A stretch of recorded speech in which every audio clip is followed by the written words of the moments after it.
It's the 1500 turn, and technically the game is now concluded. Although with the situation, and 3 p.m. being still fairly early in the day, it probably warrants a couple more hours of gameplay, game time, to see how it finishes. As it stands, it's really looking like a draw. The Prussians were unable to take any of the village hexes of Hassenhausen, nor were they able to force the French Third Corps to morale level 2 or exit any increments off the map edge. And the French, for their part, weren't able to drive the Prussian divisions to a high enough morale level to achieve any kind of victory of their own. The last couple of hours saw the Prussian 3rd and 4th divisions badly beaten up, so they were really unable to press the attack in the center, leaving Hassenhausen unscathed. On the Prussian right and the left of the line, the plan was to march the divisions that were arriving of the reserve and the Orange's 2nd Division to hit the flanks and hopefully roll up Hassenhausen that way. But the march was just so long, they had such a large amount of ground to cover to get into contact, they just really never did. So in the interim, the Prussians were attacking with their cavalry, had a number of big cavalry charges here on their right that drove the French back and into squares, but they couldn't get their artillery and skirmishers or infantry up to challenge those squares before the end of the game. Probably the real blunder was trying to march the Guard and the Reserve, Kalkreuth's Corps, from here all the way to the left there in an effort to try to strike the French right. And that long march just occupied 3 solid hours of game time. Their very slow, heavy artillery never caught up, and the infantry itself actually never contacted the French line, which is kept pulling back, trying to maintain squares in front of that big body of cavalry they were always facing. So one final close-in look. The Prussian 2nd Division managed to get fairly close, but not close, with the French line. These squares kept falling back. The heavy cavalry of the 1st Division of the Reserve Corps charged one more time, and that helped to really destabilize that flank for the French. The 2nd Division Cavalry itself also charged. Here are their 2 regiments, and crushed some skirmishers, put some men to rout, and really kept the French on their heels. They weren't able to advance. And their only small success for the French was that they did launch a cavalry charge of their own after that cavalry was spent, which managed to knock back 2 battalions that ended up routing back here. The other one routed due to some artillery fire. So, not a great outcome. The French managed to hold. I think with another couple of turns, we could really see a change here. That 2nd Division is strong enough, fresh enough, and with their artillery and cavalry, I think they can really pound those squares. Moving towards the center,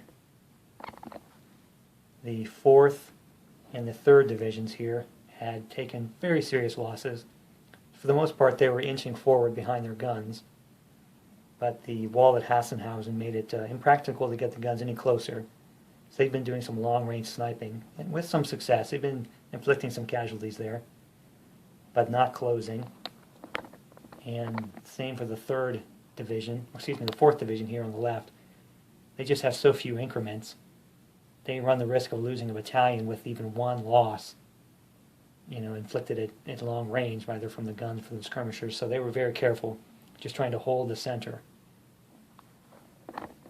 They're holding it so that the Reserve Corps, with the Guard here, and this is the Arnhem's division, could make their long march and try to hit the French. And the French just continue to pull back in front of them.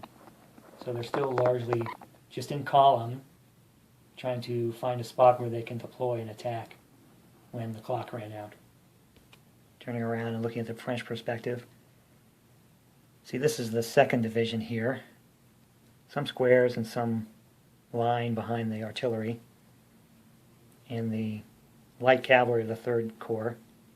But this is all very precarious.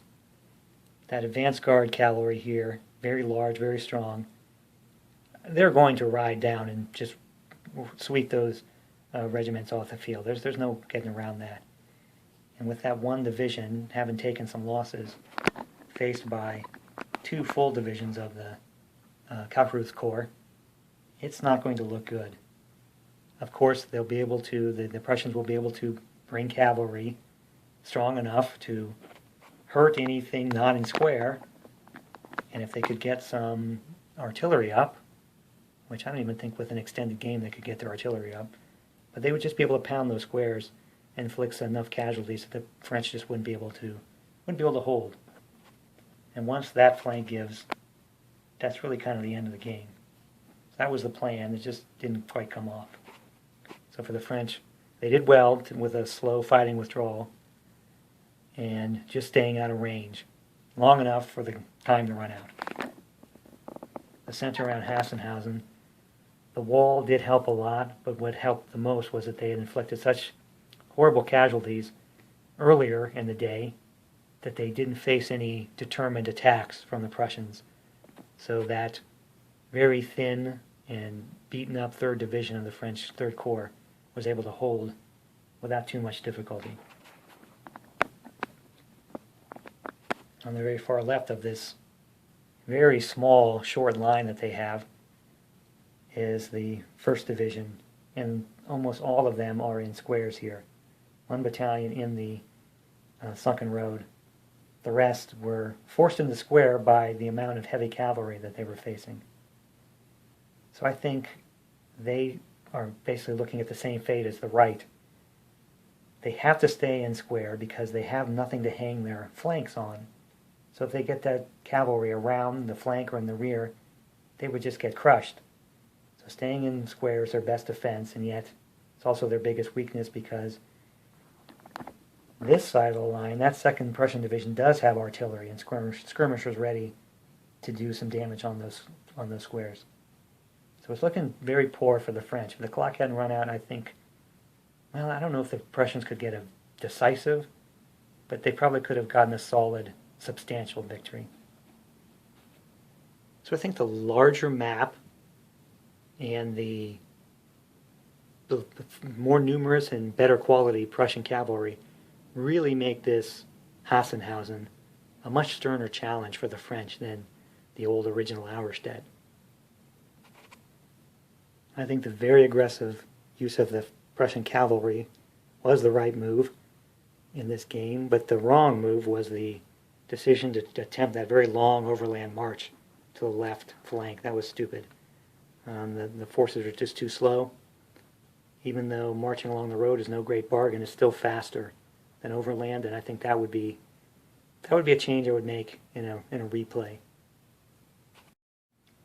And I can't very well conclude without a word about the Prussian king and queen.